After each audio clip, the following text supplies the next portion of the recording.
Bezrat Hashem, on continue Da'atout Vuna. Maintenant, on commence un nouveau chapitre, même à l'EF 41.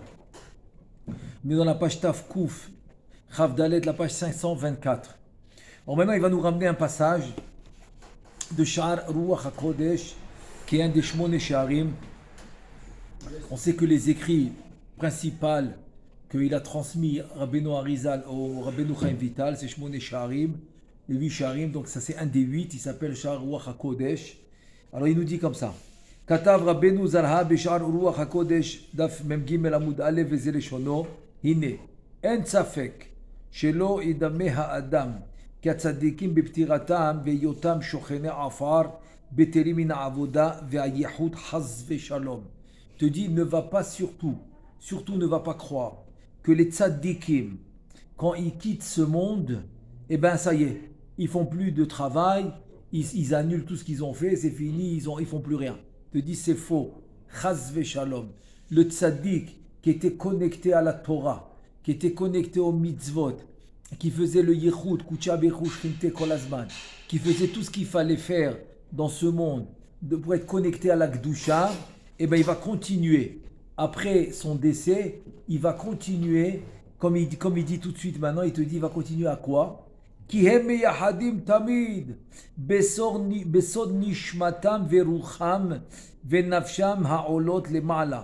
Alors il a ramené trois prinotes, on va dire, trois niveaux de la Neshama. Pourquoi?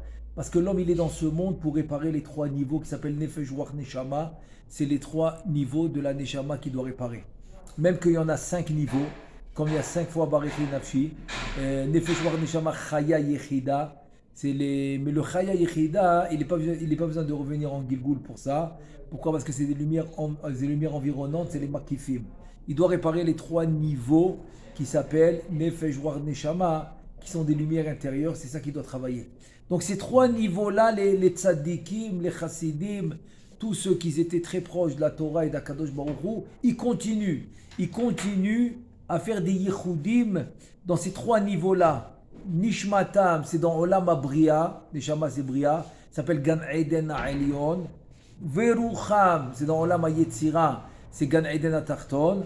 Et Nafsham, c'est dans le Olam Ha'asiya. C'est des fois quand ils reviennent dans ce monde pour un hibour ou pour aider quelqu'un, comme dans le Zohar HaKadosh, on a des cas de figure, comme dans Bereshit, dans le Damat Bereshit, des cas de figure, ils reviennent dans ce monde, ils reviennent dans la prina de Nefesh, qui est le problème de Asiya, puisqu'on est dans le monde de Asiya. On est dans Asiya Tartona, donc ils sont obligés de revenir comme dans le monde où ils vont se trouver. Pourquoi? Parce que l'homme, dépendamment du monde qu'il aura, quand je dis l'homme, c'est la Neshama, c'est le Adam.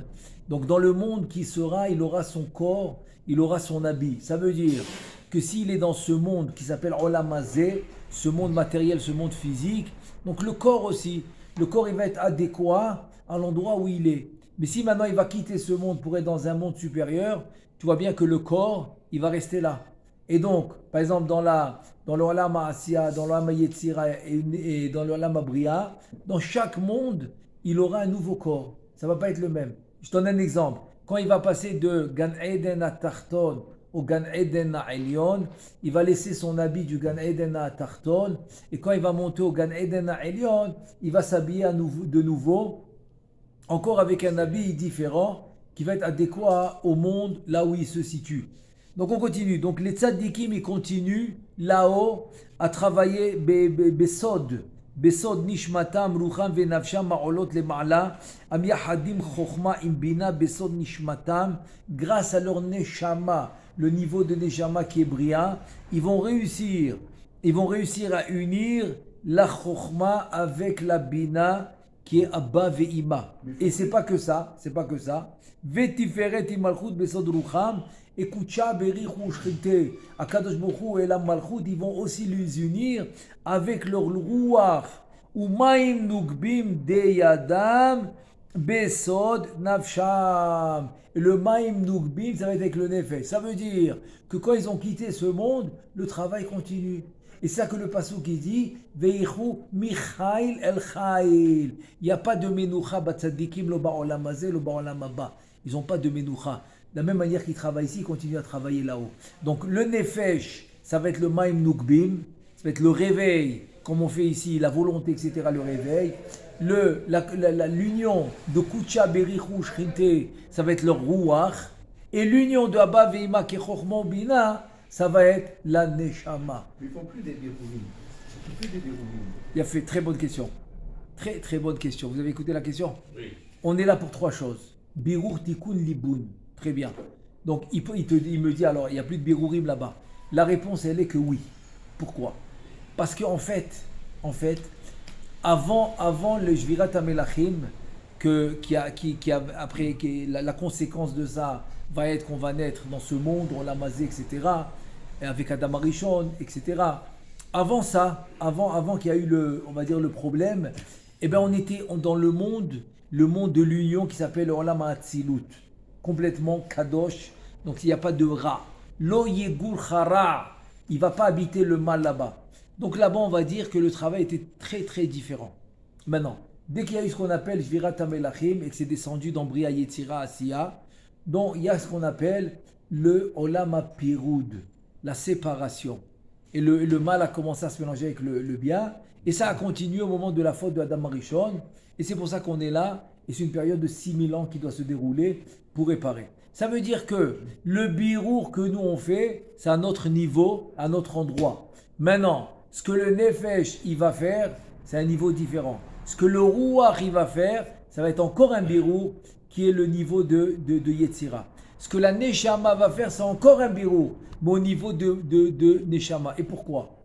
Parce que la bria, Yetzira, Asiya, Tartona, je dis bien Tartona, pas de Hatzilut, c'est une conséquence de la Shvirat HaMelachim.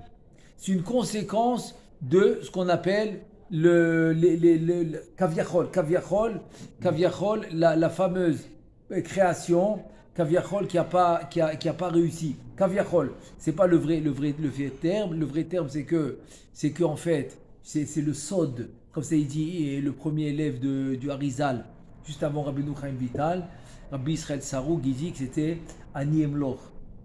Ça veut dire qu'il n'y avait pas d'union entre les sphirotes, entre une et l'autre, donc ça a causé la cassure. C'est ça qui a causé la cassure. C'est ça que le Midrash il dit, Aya boner olamot ou mahrivan, il construisait le monde, il détruisait. Il construisait, il détruisait. C'est quoi la destruction? C'est que la réparation va être de recevoir la Torah, et ça c'est dans le monde des Neshamot, où il n'y a que Am Israël qui a accepté la Torah et que les Umot HaOlam, les 70 nations n'ont pas accepté la Torah. Donc ça s'appelle la cassure. Ça s'appelle la cassure parce qu'ils ne veulent pas de Torah.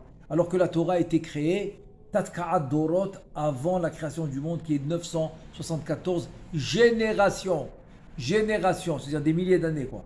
974 générations avant la création du monde, la Torah a été créée. Donc le but de tout, Istakel Beoraita Obara Alma, il a regardé la Torah, il a construit le monde. Donc le but de tout, c'est quoi? C'était qu'on accepte la Torah. Donc dès que maintenant il y en a qui ne veulent pas accepter la Torah, ça s'appelle la Shvira.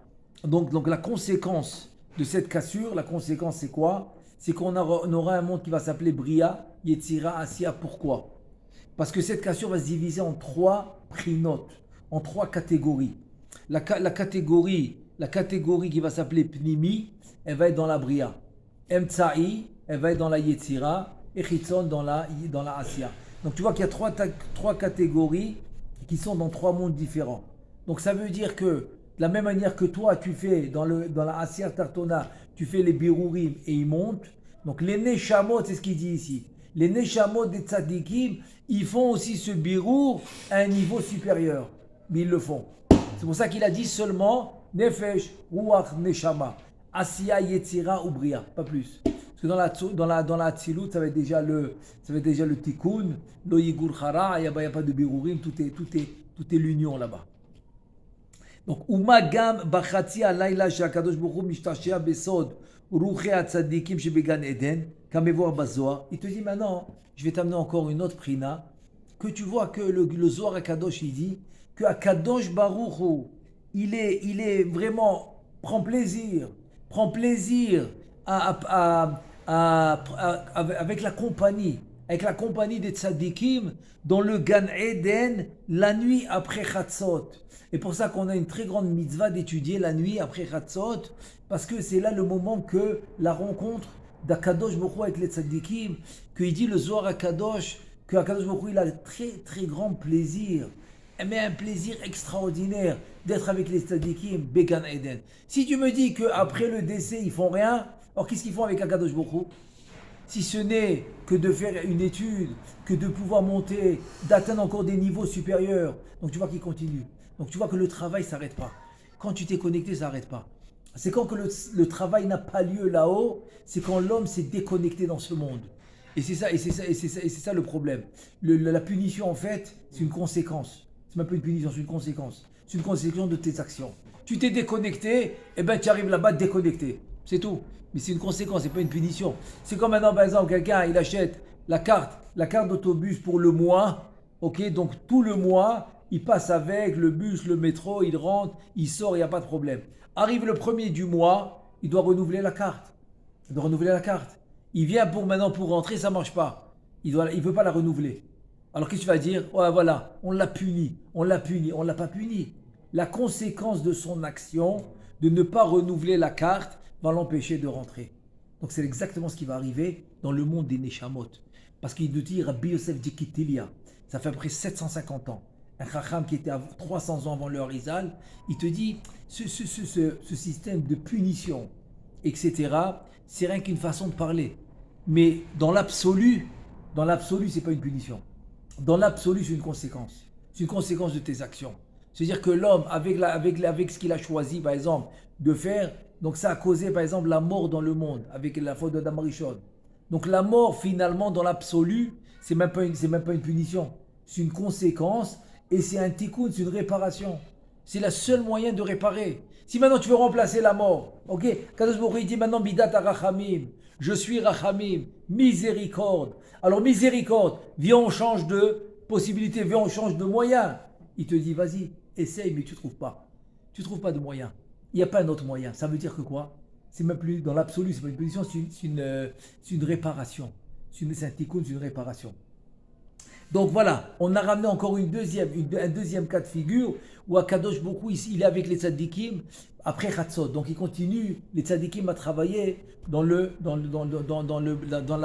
à travers le nefesh, le ruach et le neshama, dans le Gan Eden Atarton et dans le Gan Eden Aelyon. Oui. Comment ça se fait qu'on dit aux gens ramassez des provisions, faites des mitzvot dans ce mois-ci, dans ce monde-ci, parce qu'après quand vous allez partir, il n'y aura plus rien à faire. Chazakou Baruch. Très très bien. Très très bien. Très bonne question. Shmuel aussi, il en avait, vas-y. Justement, c'est ce que vous avez dit là, que c'est pas une punition et que c'est une conséquence. Oui. Pour faire lien avec ce qu'on disait avant le shiur. Vous Oui. ne pensez pas qu'aujourd'hui, Adam, on est prêt à comprendre ça, tous. On peut comprendre psychologiquement ça. Oui. Que le Dieu qui punit, qui est méchant, l'espèce d'image comme ça qu'il y a d'avant, qui est nécessaire avant, pour le CRL d'avant. Non, bon, il s'est un peu sorti du sujet. Oui, pardon. Alors je préfère le garder après le cours. D'accord. Après le cours, parce que j'ai compris ta question. Parce que je pense Mais comme on est maintenant concentré dans le sujet, alors après le cours Blineder, on va continuer. J'ai compris ta question. Alors maintenant, je reviens à la question de Shimon, que c'est vraiment dans exactement ce qu'on est en train de dire maintenant. Il pose la question, il dit attends, alors pourquoi tu me dis de faire Ayom la asotam ou machar le kabel secharam. Aujourd'hui tu le fais, demain tu reçois le sachar, la récompense. J'accentue la question. Et après Chazal il te dit Mi shetarah be'erev Shabbat yochal be Shabbat. Celui qui s'est fatigué la veille de Shabbat, il va manger Shabbat. Mi shelo tarah be'erev Shabbat. Shabbat. Si c'est pas fatigué, il n'a pas préparé tout ce qu'il faut préparer pour Shabbat, qu'est-ce que tu veux qu'il va manger Shabbat? Et tout ça, c'est un machal pour nous dire que si tu t'es fatigué ici, tu vas pouvoir manger demain en Lamaba. Et si tu n'es pas fatigué ici, tu n'as rien à manger là-bas. Donc voilà, c'est rien que pour accentuer la question que tu as posée. La réponse est la suivante. C'est qu'en fait, il te dit, selon le travail et l'effort que tu as mis dans ce monde, ça va être ta connexion en haut. C'est-à-dire ta connexion dans le monde futur, qu'à partir de cette connexion, tu pourras encore avancer et encore faire ce que tu dois faire comme il dit ici, tout va dépendre de ton travail ici. Ça veut dire, c'est comme maintenant tu me dis un exemple. Un exemple simple, c'est que tu m'as dit que tu as plusieurs classes de niveau. Comme par exemple tu rentres dans la yeshiva, tu as Shiur Aleph, premier cours, Shiur Bet, Shiur Gimel, c'est-à-dire que tu as plusieurs niveaux de cours. Alors Kaviachol Olam Haba, l'homme qui quitte ce monde, il a plusieurs classes. Maintenant, quelle classe il va mériter? La première, la deuxième, la troisième, la quatrième. Comment on va faire? C'est quoi les critères? C'est quoi les critères pour le classer dans le niveau qui doit être placé? C'est quoi les critères? Eh bien, les critères, c'est décortiquer ce qu'il a fait dans ce monde. Et c'est ça le mishpat, c'est ça le beddin. Et on décortique ce que tu as fait. Selon le résultat de tout ce que tu as fait dans ce monde, ça peut être même quelqu'un qui a fait tchouva, mais sa tchouva était réelle, sa tchouva était vraie. Donc la conclusion de la décortication, ce qu'on a décortiqué, le résultat va te placer là où tu dois être placé. Donc c'est ça l'idée. C'est-à-dire que l'homme qui n'a pas fait assez d'efforts, eh ben, il va être placé dans un niveau plus bas. Donc tu imagines un peu la honte que l'homme il peut avoir en haut s'il pouvait accéder, s'il pouvait arriver au niveau plus élevé. Et il n'est pas arrivé au niveau plus élevé. Pourquoi?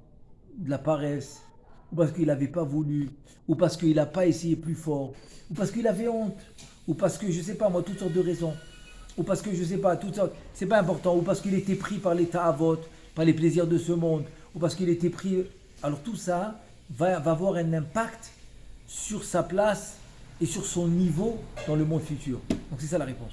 La réponse en fait, c'est que tu vas d'office arriver dans un niveau en haut par rapport au travail que tu as fait dans ce monde. On continue. Veloron de la Shegam הם מזדווגים בגן עדן ומולידים נפשות לגרים, כמבואר שם פרשת שליחה. Maintenant on a un autre Zohar Kadosh, justement c'est la parashat Shavua qu'on a fait ce Shabbat, la parashat Shlach Lecha. Non, pardon, on a fait Lech Lecha, pardon. Shlach Lecha Anashim, ça c'est la parashat des Meraglim. La parashat des Meraglim, Kadosh Baruch Hu dit à Moshe Rabbeinu d'envoyer des Meraglim, des explorateurs. Et là-bas dans la parashat, qu'est-ce qu'elle te dit? Le Zohar Kadosh, il te dit que les tzaddikim dans le monde supérieur, dans le Gan Eden, ils enfantent des nefashot qui sont les guérim. Ça veut dire ils sont mitiached, il y a le zivug, il y a l'union. Il y a l'union entre les neshamot, zachar venekeva, masculin et féminin, dans le neshamot spirituel. Et ils vont enfanter les nefashot des guérim. Les guérim, le guerre qui va se convertir, parce que en fait, il se convertit parce que son shoresh, sa racine, était du Gan Eden des tzadikim, ou bien de Avraham Avinu avec Sarah, même qui faisait la mitzvah de la relation, mais ils n'avaient pas d'enfant, mais ils faisaient un tikkun là-haut, c'est d'être metaken les nefashot hagerim.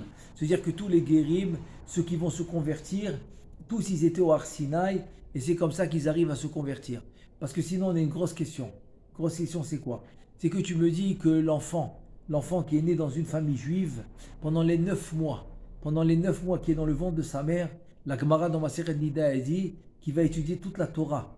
Ner daluk al rosho, vero misofor lam ve'atzofo, il a une genre de bougie qui est allumée à sa tête, il voit du début du monde jusqu'à la fin du monde, et il apprend la Gemara pendant 9 mois dans le ventre de sa mère. Au moment où il va naître dans ce monde, donc le malheur va lui faire oublier la Torah. Alors la question elle se pose, si maintenant tu lui fais oublier, pourquoi tu lui apprends dans le ventre de sa mère si tu lui fais oublier? Parce que les Chachamim y répondent que s'il n'avait pas étudié ça dans le ventre de sa mère, jamais il aurait pu étudier la Torah dans ce monde. Ça veut dire que l'homme, que grâce au Reshimu, ça s'appelle, le Reshimu, c'est une empreinte de Gdusha qui lui reste, de ce limoud, de cette étude qu'il a appris dans le ventre de sa mère, que grâce à ça, il peut retrouver la Torah, il peut la comprendre, il peut y arriver. Un goy qui vient étudier la Torah, oublie, il la comprendra pas. Il la comprendra pas. Impossible de comprendre la Gemara. Une fois, il y avait justement un goy qui adorait le judaïsme, etc. Mais il veut rester goy. Il veut pas faire la brit mila. Donc il est venu, il a pris un rave, il l'a payé d'une manière particulière pour lui apprendre la Torah. Ok, ça allait, ils arrivent dans un sujet de la Torah, il ne comprend pas. Et pourtant il était très très très très calé, il avait beaucoup de connaissances, il ne comprenait pas. Ils lui disent pas grave, tu reviens demain. Il ne comprend pas. Après-demain, pendant une semaine, 2 semaines, il a presque pleuré. Il a dit pourquoi je ne comprends pas, qu'est-ce qu'il y a? Je ne suis pas bête, pourquoi je ne comprends pas? Alors qu'est-ce qu'il a fait ce rave en question? Il est parti voir le plus grand de la génération, à l'époque qui est Niftar pendant longtemps, Rav Steinman Alav Shalom, et il est parti, il lui a explosé tout le cas. Il lui a exposé tout le cas. Et finalement, il s'est avéré, le Rav il a dit tout de suite, s'il ne comprend pas, eh ben c'est très simple, c'est qu'il n'a pas la Brit Mila. Vérifie. Quoi, il n'a pas la Brit Mila et tout? Donc il retourne, il lui dit attends, mais tu es juif, Brit Mila, ouais, il en revenait pas, il dit comment tu sais?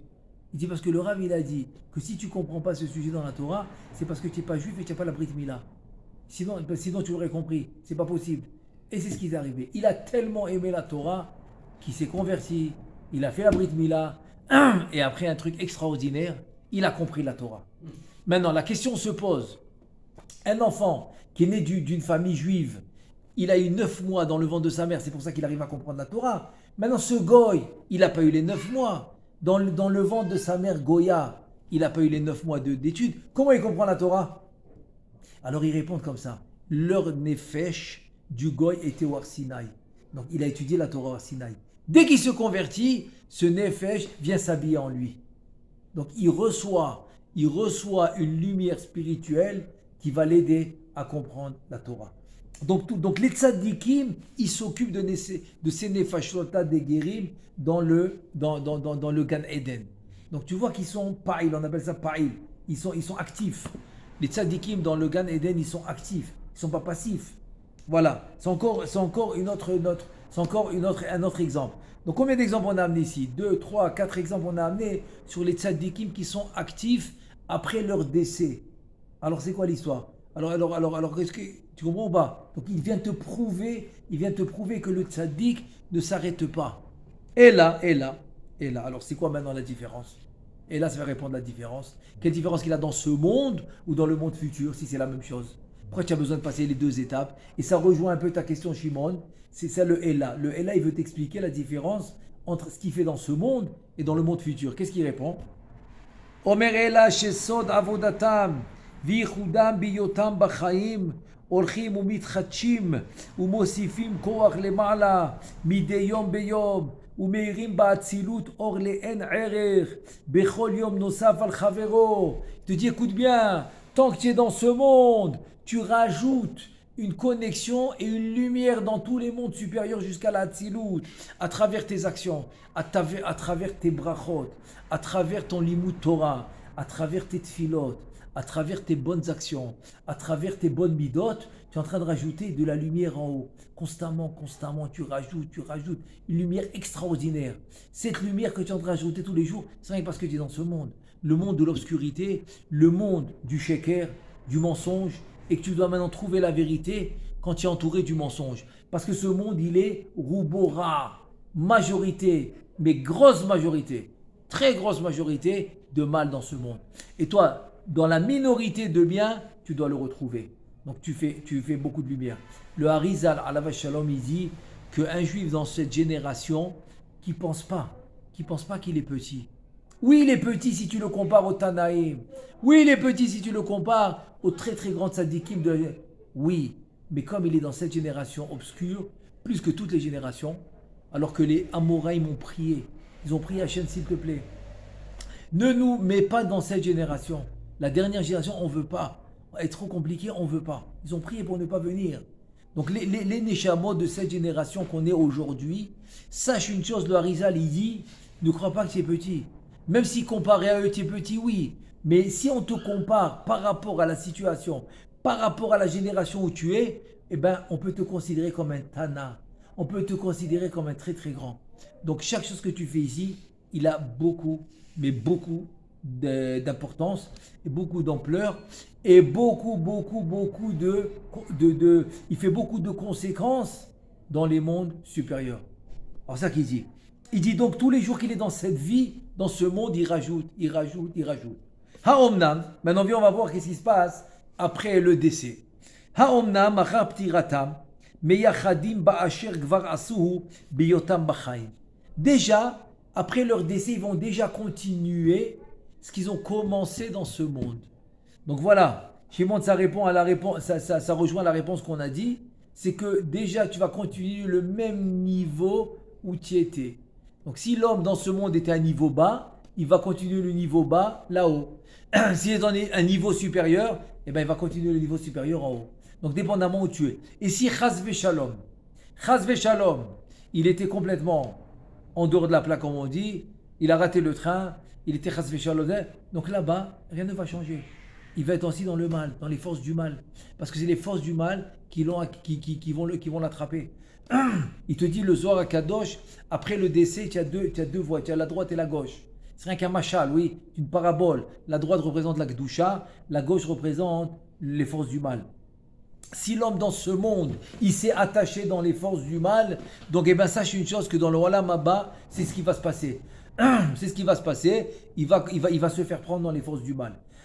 Pardon. Et si maintenant dans ce monde, il est dans la Torah et dans les mitzvot, donc dès qu'il sort de ce monde, après 120 ans, donc il va se diriger directement vers la droite, qui est représentée dans les forces, dans les forces de la Kedusha. Donc c'est la Kedusha qui va continuer.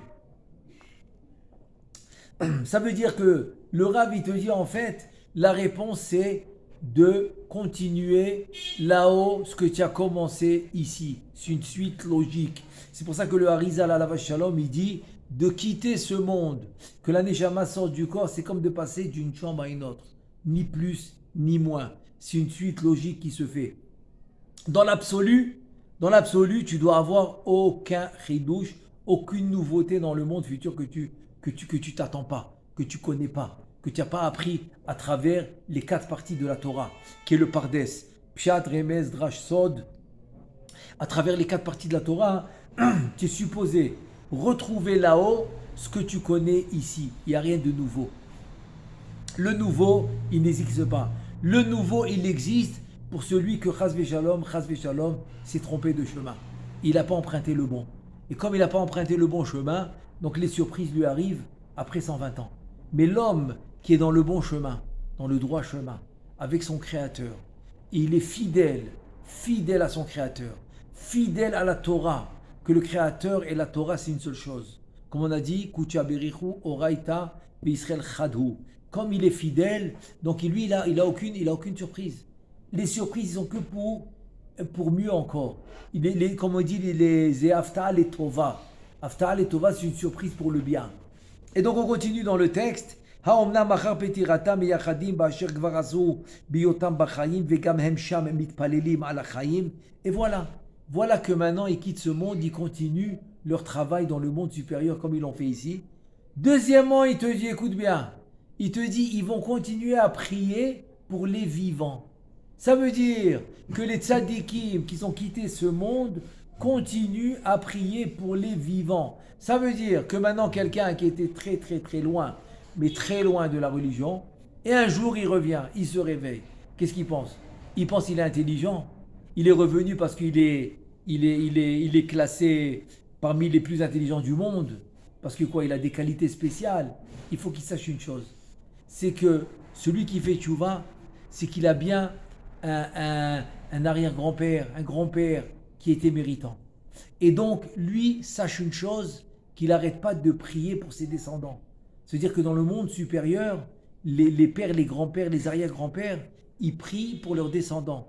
Et les tzadikim aussi. Si maintenant cette personne, elle est en rapport par la racine de sa neshama à un tzadik qui est déjà niftar, qui a déjà quitté ce monde, eh bien il prie pour lui. Et bien parce que les tzadikim et toute la famille, etc., ils prient pour les vivants. Et où c'est écrit?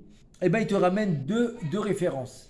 Première référence, c'est le Zohar Kadosh, Parashat Shemot. Deuxième référence, c'est la Gemara dans Masechet Baba Metzia, dans le chapitre Hapoalim, qui est la page PE 85 Amoud Bet. Et là-bas, c'est rapporté dans l'histoire de Rabbi Chiya Ve'ubanav, ou Mevo Arsham, et voilà maintenant. Voilà ce qu'il dit là-bas le Zohar, les mots qu'il dit. Écoutez bien, des mots extraordinaires. Chez Ilmale, Tfilat Ametim, Lo hayu achayim mitkaimim. Si ce n'est pour la tfila, si ce n'est pour la tfila des morts ceux qui ont quitté le monde, les vivants ne peuvent pas exister. Les vivants ne peuvent pas avoir lieu d'être dans ce monde si ce n'est pour les tfilotes que les morts, ou comme on a dit par exemple, ça peut être un membre de la famille, comme un grand-père, un arrière-grand-père, ça peut être un tzaddik, que son shoresh, que sa racine de neshama est connectée avec telle personne, donc il prie pour lui. C'est-à-dire que les morts qui ont quitté ce monde, ils prient pour nous constamment. Ils prient pour nous constamment. Alors, ne te jette pas des fleurs et te dis, je suis intelligent, j'ai réussi, ça veut dire que c'est moi, c'est ma force à moi. Il te dit le Zohar, il te dit la Gemara, reste tranquille. Tu as reçu maintenant, comme on dit, si'ata dishmaya, que les morts, ceux qui ont quitté le monde, ils prient pour toi. Alors je répète dans les mots extraordinaires. Chez Ilmale Tfilat Ametim, Lo hayu achayim mitkaimim. Il faut savoir que sans la tfila des tzadikim, qui sont en relation avec notre shoresh, avec notre racine, ou comme on a dit les membres de la famille, le père, le grand-père, l'arrière-grand-père, ils prient pour nous. Si ce n'est pas eux qui prient pour nous, on n'a aucune chance. On n'a aucune chance. Donc tous les réveils de tchouva, tous les réveils de faire des bonnes choses, tout ce qu'il a envie de faire, il faut savoir que ça vient des tfilotes, des tzadikim qui prient pour lui. Donc l'homme, il doit toujours rester humble, il doit rester anav. C'est des cadeaux qu'il reçoit. Alors c'est pour ça que j'aime bien cette phrase que je dis tout le temps. Bon Hachem, chaque fois je le dis, c'est une phrase que j'ai inventée, mais j'ai dit, à part remercier Hachem, tu n'as rien à faire dans ce monde. C'est-à-dire remercier Hachem, et remercier Hachem, et remercier Hachem. Tu dois le remercier à chaque instant. Et comme il dit le Midrash, Chachamim, ils disent un truc extraordinaire. Il dit que si Chizkiyahu Melech Yehuda, ok, d'abord il dit que Chizkiyahu il devait être Mashiach. Et donc le Mashiach devait venir après tout le Nes, le miracle avec Sancheriv. Donc tout le monde connaît l'histoire c'est écrit dans Chachamim, dans le Midrash, dans la Gemara, c'est écrit dans le Zohar HaKadosh, dans Parashat Miketz, qu'il y avait 4 rois. Il y avait David HaMelech, Asa, Yehoshaphat et Chizkiyahu Melech Yehuda. Et chacun des 4 s'est comporté différemment. Il vient David HaMelech, il dit Erdof oivai va'asigem velo ashur ad kallotam. Waouh, Ometz, on n'a pas un peu, Ometz, waouh. D'où il a cette force? Je vais poursuivre mes ennemis et je vais les anéantir. Et je ne vais pas revenir jusqu'à que je les anéantis. Je ne bouge pas jusqu'à...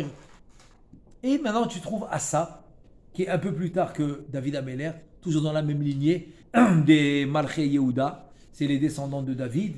Asa, il dit, écoute, Akadosh Baruch Hu, je vais aller, mais je ne les combats pas. Je vais les poursuivre, mais c'est toi qui les combats. Il dit à Akadosh Baruch Hu, écoute, je vais les poursuivre, mais c'est toi qui les combats. C'est tout, je m'arrête là. Je ne veux pas les combattre. On continue, on va essayer de comprendre pourquoi. Yehoshaphat, Melech Yehuda, encore quelques générations plus tard, toujours la même lignée, s'appelle Malchei Yehuda, les Melachim de David, de la descendante de David. Yehoshaphat, il dit non, attends.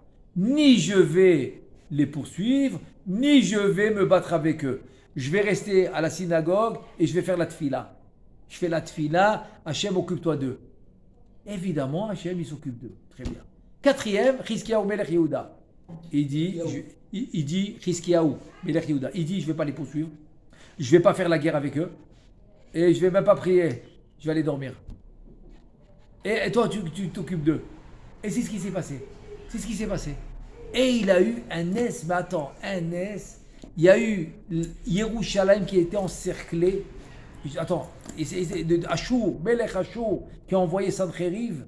Attends, essaye de calculer maintenant combien il y avait de soldats. Il y avait 185 000 Raché Gayasot, 185 000 chefs d'armée. Maintenant, combien chacun de ces chefs d'armée avait de soldats? Comme il dit, 200, 100, même 100. Ça fait des millions. Ça fait 185 000 fois le nombre de soldats. J'ai fait le minimum. Tu as raison. On peut arriver même à des milliards. Si tu dis que... Tu imagines que chaque chef d'armée, il a 500 soldats. Tu arrives à des milliards. Dans 185 000. C'est énorme, c'est énorme. Tout cela, une nuit, ils ne sont pas réveillés. Ils ne se sont pas réveillés. Attends, c'est un nez, c'est un miracle. Ils ne sont pas réveillés. Il a eu la gloire, il a gagné sans rien faire. Il est parti dormir. Voilà. Alors qu'est-ce qui s'est passé? Alors il y a le pshad, Rabbi Moshe Feinstein, Alav Shalom, il explique le pshad, il dit que chacun était amiti. Chacun était, il était honnête. Et donc comme il était honnête, il est venu avec son niveau. Donc il a agi selon son niveau. David Améler qui était au niveau, donc il a dit comme ça, je vais les anéantir. Asa qui était un peu moins, il a dit non, moi je ne vais pas me battre, mais je vais les poursuivre. Yehoshaphat, ni l'un ni l'autre, je ne vais pas me battre, je vais pas les poursuivre, je ne vais pas me battre, que la tfila. Et Chizkiyahu encore, pourquoi chacun était amitié, était honnête. Maintenant, l'explication du Zohar, il est différent. L'explication du Zohar à Kadosh, Parashat Miketz, il dit comme ça. Il dit parce que il y a les mitzvot qu'on a appris dans Parashat Ekev. Vaya Ekev Tishme'un. C'est quoi Ekev Tishme'un? C'est les mitzvot Shadadam Dash Ba'akevav. On sait que Rashi Alav Shalom, il ramène tout de suite ce midrash, que ça c'est les mitzvot que l'homme y piétine. C'est quoi les mitzvot que l'homme y piétine? C'est les mitzvot que l'homme ne considère pas. C'est-à-dire que c'est l'homme qui va décider qu'est-ce qui est important, qu'est-ce qui n'est pas important. Contrairement à la Mishnah de Masechet Avot. La Mishnah dans Masechet Avot, qu'est-ce qu'elle te dit? Heve Zahir, mitzvah kala keba hamura. Fais très attention à la petite et grande mitzvah de la même manière. Parce que tu connais pas la récompense de chaque mitzvah. Donc, pour toi, à tes yeux, elle est petite. Mais peut-être, aux yeux du Créateur, elle est très grande cette mitzvah. Tu ne peux pas savoir. Donc, fais attention à toutes les mitzvot. Maintenant, il te dit que le fait que l'homme, il a souvent des mitzvot qui piétinent. David Amelech, il dit, avant d'aller à l'armée, moi, je faisais le cheshbon nefesh. Je me recueillais et je faisais le compte. Et que Baruch Hashem, j'avais aucune mitzvah que je piétinais, aucune. Donc j'avais aucune raison d'avoir peur. Et du coup, le Zohar Kadosh, il vient et te dit, tu sais pourquoi l'homme des fois, il a peur et il ne sait pas pourquoi il a peur. Il ne sait pas. Il ne sait pas pourquoi il a peur. Alors pourquoi il a peur? Il ne sait pas pourquoi il a peur. Je te dis, tu sais pourquoi? Parce qu'il a piétiné les mitzvot. Et comme il a piétiné les mitzvot, ça lui amène une peur. Ça lui amène une peur. C'est-à-dire que l'homme, il a peur parce qu'il a transgressé la Torah. David Améler, qu'il n'avait aucun problème. Donc il n'avait pas peur. Asa, c'est des générations plus basses que David, il avait peur. Il avait peur, mais sa peur était moins que Yehoshaphat. Sa peur était plus que David, puisque David n'avait pas peur, mais elle était moins que Yehoshaphat. Donc il a pu les poursuivre, pas les combattre. Yehoshaphat, on continue les générations à descendre. Sa peur est encore plus grande, parce qu'il avait des mitzvot qui piétinaient. Donc il ni pouvait les poursuivre, ni pouvait les combattre. Chizkiyahu Améler, c'est vers presque la fin de la lignée des Malchés Bet David, c'est Malché Yehuda. Alors lui encore plus peur, donc il a dit rien du tout. Donc chacun il avait non. Donc tu vois de là que quoi? Tu vois de là que les fautes que l'homme il fait, c'est ça qui amène la peur. C'est ça qui amène la peur à l'homme, rien d'autre. C'est eux qui... C'est-à-dire que l'homme, quand il est connecté avec la Gdusha à 100%, l'Eshem Shamaim, aucune raison d'avoir peur. C'est ça qu'au Maroc, il disait Matref Shwalo. Matref Shwalo, c'est-à-dire n'aie peur de rien. Tu n'as pas besoin. Maintenant, on a vérifié dans toute la Torah, Bavli Yerushalmi, le Tanakh, les Midrashim, toute la Torah. Est-ce que c'est permis d'avoir peur? La réponse, qu'à normal, il n'y a aucune raison. Il n'y a aucune raison, aucune mitzvah d'avoir peur. Aucune. À part 2 endroits que j'ai trouvé. 2. Je n'ai pas trouvé d'autre chose. Que 2. C'est quoi les 2 raisons que j'ai trouvées? Masechet Gitin qui dit Ashrei Adam mefahed tamid. Wow! Heureux l'homme qui a peur tout le temps. Ça veut dire quoi, il a peur tout le temps? Dès que tu vois l'explication, qu'est-ce qu'il dit? Aoub et divrei Torah active. S'il a peur d'oublier la Torah. Ça c'est bon, tu peux avoir peur. Deuxième endroit que j'ai trouvé, c'est que l'homme, il a peur de transgresser la volonté divine. Peut-être que je ne fais pas ce que Hachem il veut. Peut-être que c'est ça. Donc ça, tu as le droit. Tu as le droit de craindre, je ne dirais pas peur dans le sens négatif, mais dans le sens positif. tu as le droit de craindre que peut-être tu ne fais pas ce que Hachem demande correctement. Parce que pour le faire correctement, il te faut le faire Bedibour, Bemarshava, Bemaase, avec la parole, avec la pensée et avec l'action. Donc tu dois craindre que peut-être tu ne le fais pas bien. Ou peut-être que Chas V'Shalom, tu vas oublier la Torah si tu ne répètes pas. Il faut répéter. Il faut répéter. Donc ça, oui, tu as le droit. Mais à part ces cas, j'ai trouvé aucun cas. Si quelqu'un d'entre vous, il trouve qu'il me dise un autre cas où il a trouvé que c'est permis d'avoir peur. Il n'y a aucun cas. C'est le chat de Bereshit de Adam qui a peur après le fruit. Exactement. C'est vrai qu'ils ont peur, ils vont se cacher. Chazako Baruch. Très très bien dit. Très bien dit. Vous avez écouté, très bel exemple. Que voilà que, c'est écrit dans le Passou, Bayou Began Eden Veloid Boshashu. Ils étaient nus, mais il n'y avait pas de honte. Parce qu'ils étaient à un niveau supérieur. Donc ils n'avaient pas fauté. Donc à ce niveau-là, ils étaient habillés comme, vous voyez les ongles. Les ongles, c'est ce qui nous reste de toute l'habit de Adam Arishon. Donc imaginez-vous tout le corps fait comme les ongles. Donc il n'y avait aucun problème d'être nu. Il n'y avait aucun problème. C'était tout à fait naturel. Parce que c'est un niveau supérieur. C'est un niveau plus kadosh. Donc il n'y a pas de problème. Mais dès qu'il a fauté et qu'il est descendu de niveau, à ce niveau-là, il faut cacher la herva. Il faut cacher, il faut être pudique. Donc là, il a commencé à avoir honte. Il a commencé à avoir peur et il s'est parti se cacher. Chazako Baro. On continue. Donc, on a dit encore une fois, chez Ilmale Tfilat Ametim, Loayu Achayim Mit Kaimim, donc sans la Tfila des Metim, ceux qui ont quitté le monde, les vivants ne peuvent pas tenir, ne peuvent pas exister dans ce monde. ואחרי אשר הקדמתי לך שהם עובדים ומייחדים תמיד בסוד רוחם ונפשותם ונשמתם למעלה בעולם העליון. Maintenant que je t'ai fait cette introduction, qu'ils sont tout le temps en train de s'élever, ils n'arrêtent pas de s'élever. הנה כאשר ייחד אדם הייחוד העליון ויכוון לעשות כל ייחוד כנגד הנוגע לו, הנוגע לנפש לנפש והנוגע לרוח לרוח והנוגע לנשמה לנשמה ויכוון לדבק נפש רוח נשמה של הצדיק ההוא בייחודים אלו כל אחד בנוגע לו וכן ידבק נפשו ורוחו ונשמתו בנפש ורוח ונשמה של אותו הצדיק בשעת הייחוד. הנה אז בלי ספק תדבק נפשו בנפשו, רוחו בנפשו, ונשמה בנשמה, etc. Maintenant, il te dit la chose suivante. Il te dit, écoute, si tu as bien travaillé, et tu as connecté le nefesh avec le nefesh, tu as connecté le ruach avec le ruach, la neshama avec la neshama, donc tu peux te connecter aussi avec les tzadikim. Et de là, Rabbeinu Chaim Vital va nous raconter qu'il a appris de son maître, le Harizal, s'appelle un yichud qui va dans les tombes des tzadikim. En faisant le yichud des tombes des tzadikim, ça veut dire que tu peux connecter ton nefesh à son nefesh, tu peux connecter ton ruach à son ruach, et tu peux connecter ta neshama à sa neshama. Et tu vas avoir une connexion directe avec le tzadik. C'est parce que c'est exactement les trois niveaux qu'ils font. Comme il raconte le Ben Ishraï alav shalom, il était dans la tombe de Benayahu Ben Yoyada.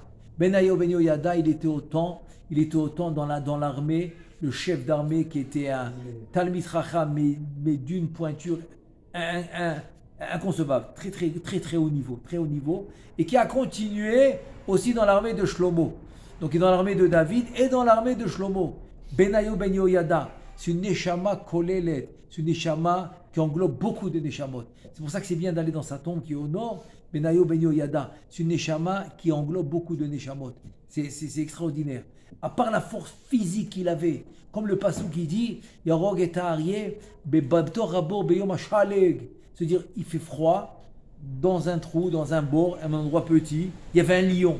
Donc le lion, il a froid, imagine comment il est enragé. C'est-à-dire, un lion enragé, dans un endroit tout petit, il a réussi à le combattre. Comme ça le passou. C'est une force physique incroyable. Mais il faut savoir que cette force physique, était aussi en parallèle avec sa force spirituelle. Il avait une force spirituelle extraordinaire. C'est Benayahu Ben Yoyada.